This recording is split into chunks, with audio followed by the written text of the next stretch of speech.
MZTV. Good morning, ladies and gentlemen. Good morning, one and all, and happy Thanksgiving Day to you in the United States. I don't know what day people give thanks in other parts of the world. Actually, I am just overflowing with thanks continuously. So to separate a day for me to give thanks is ridiculous. It's like separating a day to breathe. I do it all the time. Nevertheless, in acknowledgement of those pilgrims, the intrepid travelers fleeing religious persecution in England, boarded the Mayflower and headed west and landed in Plymouth, Massachusetts, and started making popcorn. Well, actually, the Native Americans taught them how to make popcorn. That was the greatest thing in that day, because popcorn is, where would we be without it? There would be no movie industry without popcorn. But the question vexing you on this Thanksgiving Day is no doubt the question vexing me. And that question is, would the Ark of the Covenant melt people's faces off? That's the pressing issue.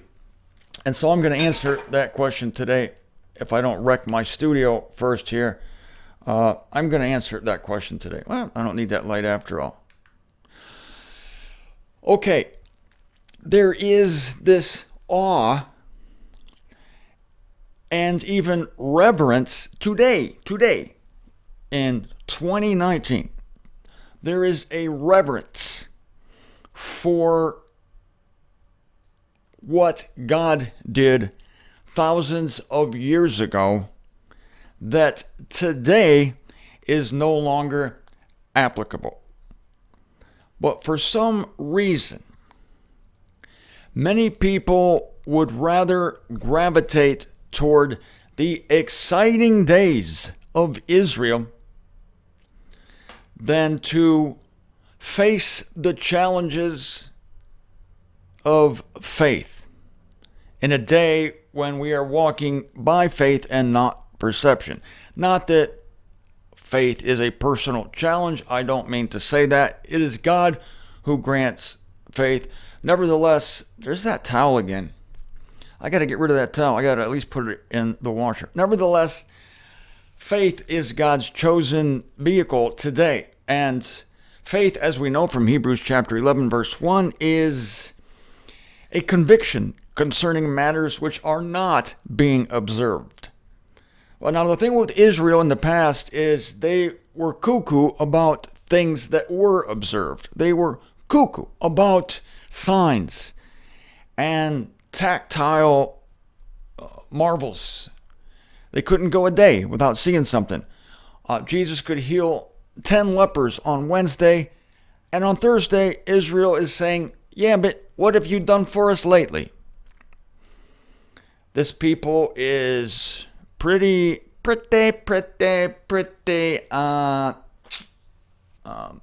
soul-based, not spirit-based. Now, the Ark of the Covenant in its day was a marvel. Why?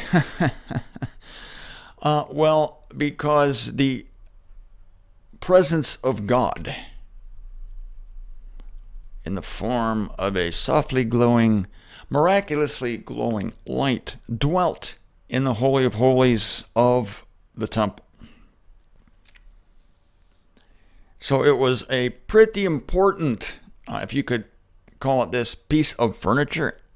I hate to call it that. It's like they didn't pick it up at IKEA. Very important to Israel in the day. And we all know of the famous movie Raiders of the Lost Ark.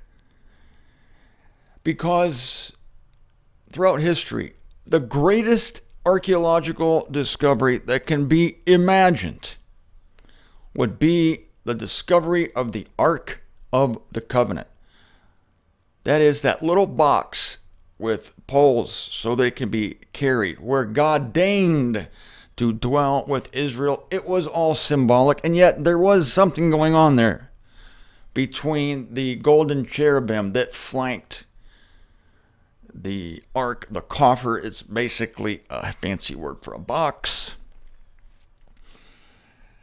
And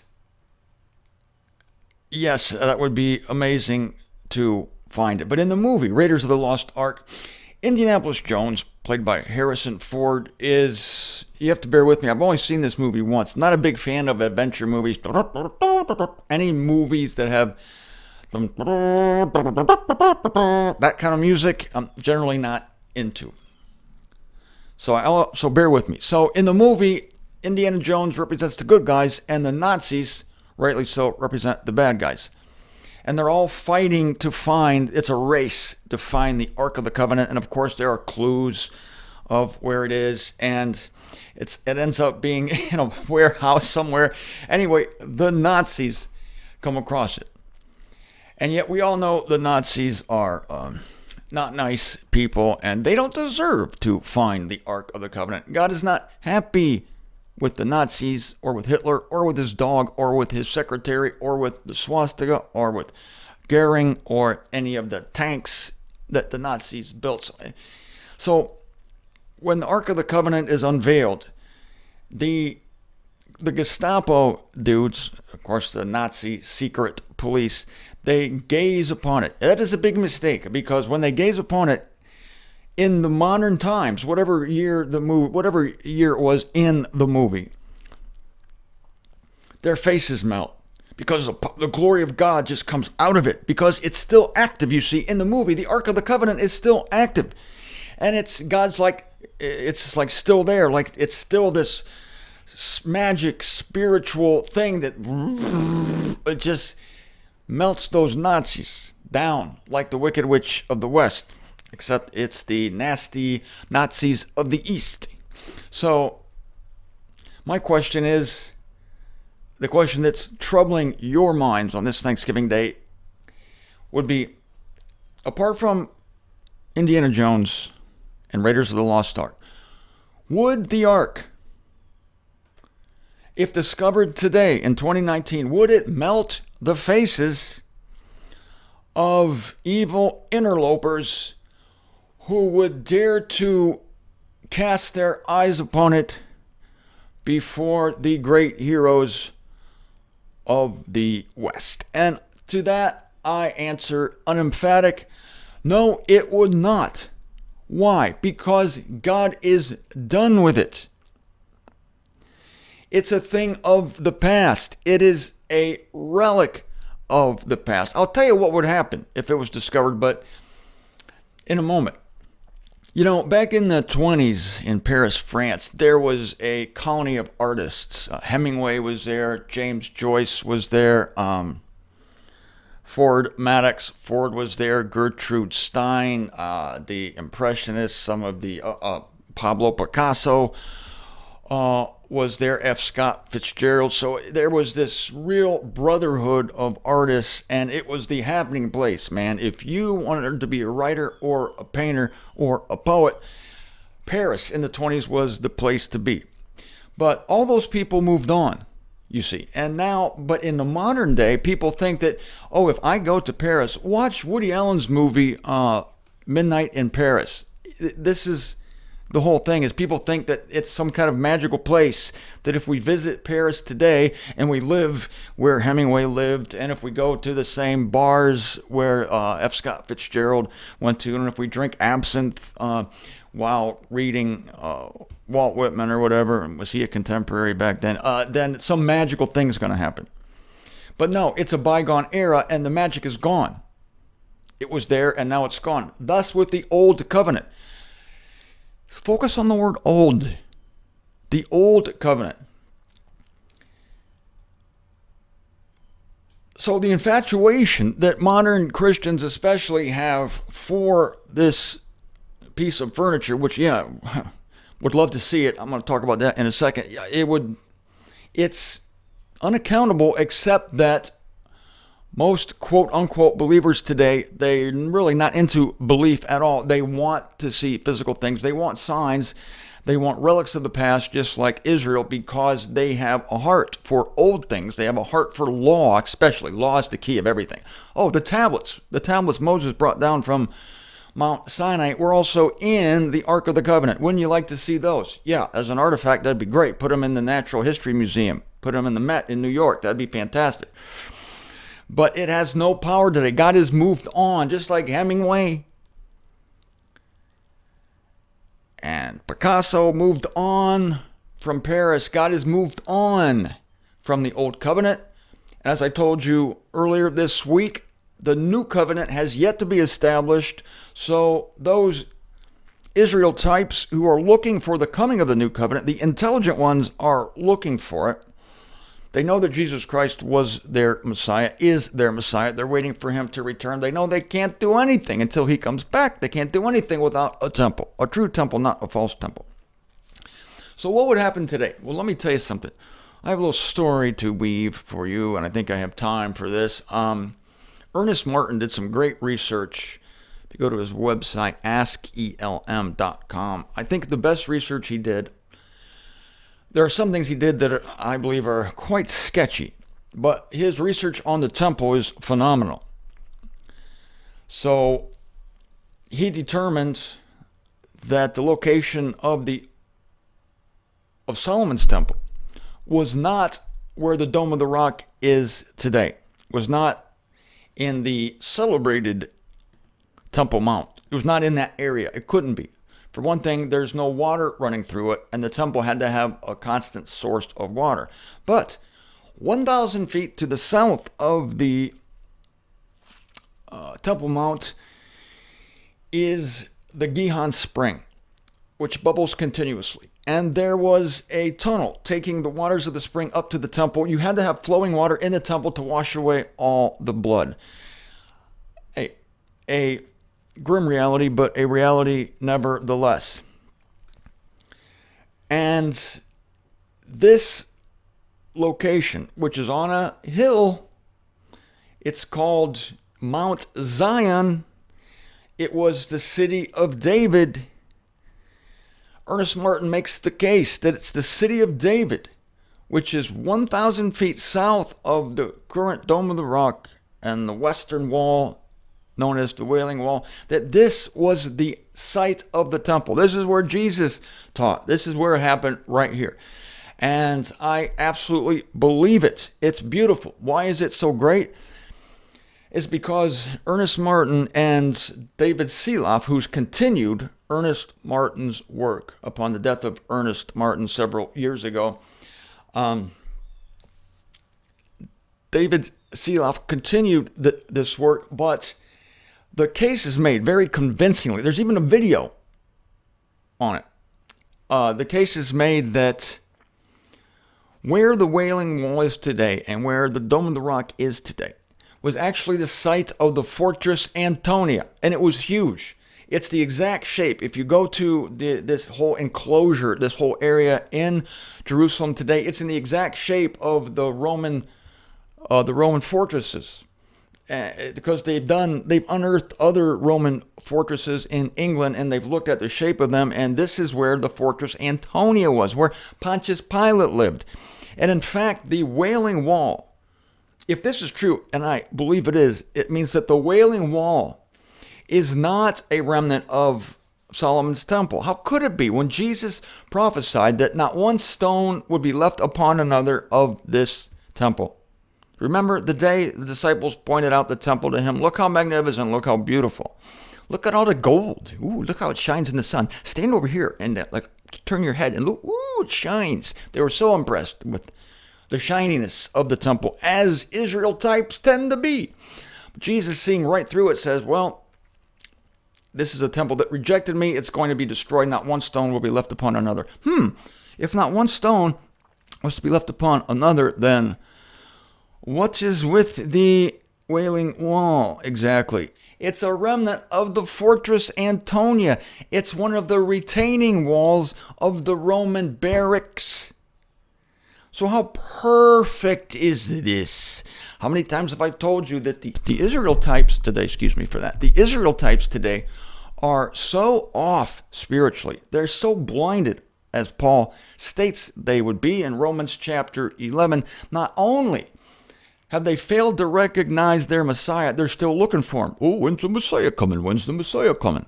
You missed him. He came 2,000 years ago. You'll figure that out sooner rather than later. It's going to take a big boom, though, so hang on. They are, not only have they missed their Messiah, but they are worshiping. They are praying. They are stuffing their little prayer requests into a remnant of Roman barracks. What a cruel, cruel irony. And yet, how great, how perfect. The true site, 1,000 feet to the south. Nobody knows about it. I think that's just beautiful. So, if the Ark of the Covenant was discovered today, I'd love to see it, don't get me wrong.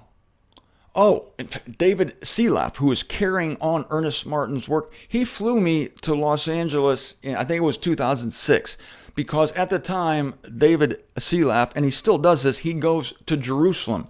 Loves it. He goes there again and again. Apparently there was a time when he was good buddies with the mayor of Jerusalem, and they were taking soundings. David Seelaf, I might have some of the details wrong here, but they got permission to do soundings. I don't know if this ever happened. And to go to the site, actually stand up there, do soundings to find out if there's a cavity underneath Mount Zion or the remnants of the city of David. Because what David Seelaf was putting forward, which Ernest Martin also put forward, was that beneath the city of David today, beneath that hill, 1,000 feet south of the Dome of the Rock, way underneath is possibly, probably, according to David Seelaf, the tomb of David. The tomb of David. And like a bunch of gold. I mean, like a bunch of gold. Like the treasures of David. And also, little thing called the Ark of the Covenant, David believes, is down there right now. So he had scripture that he wanted me to see. And the reason he wanted me in on this was because he thought at the time that the Ark of the Covenant, that this project of excavating in the city of David was at hand, and David Seelaf expected at that time to locate the tomb of David. Mind you, the tomb of David. David's body would be down there. And also the Ark of the Covenant would be down there. And David Seelaf wanted me to be the press liaison. He wanted me to be the guy because he thought I was so well-spoken to talk to the press when these discoveries were made. He said, "Are you in?" I said, "Am I in?" "Yeah, I'm in. I'd love to go in there and find the Ark of the Covenant. I'd love it. Maybe I'd be the first guy to walk in there. Everybody else would be afraid because they'd be afraid their faces would melt. They don't look at the Ark of the Covenant. But me, I know what the Ark of the Covenant is. It's a relic. It's a leftover from the past. Would I like to see it? Yes. Did this project pan out for David Seelaf? Not to date, but it might still be ongoing, and it could be true. What he's saying, I do believe that's the site of David's residence. David lived on Mount Zion. Of course, we know David didn't build the temple. That came to his son Solomon. David was a man of war, Solomon a man of peace, but David lived there. That's why it was called the city of David, and that was the site of the temple. It was far away in Jesus' day. Come on. The temple was far away from the fortress Antonia. They didn't want it anywhere near there, right?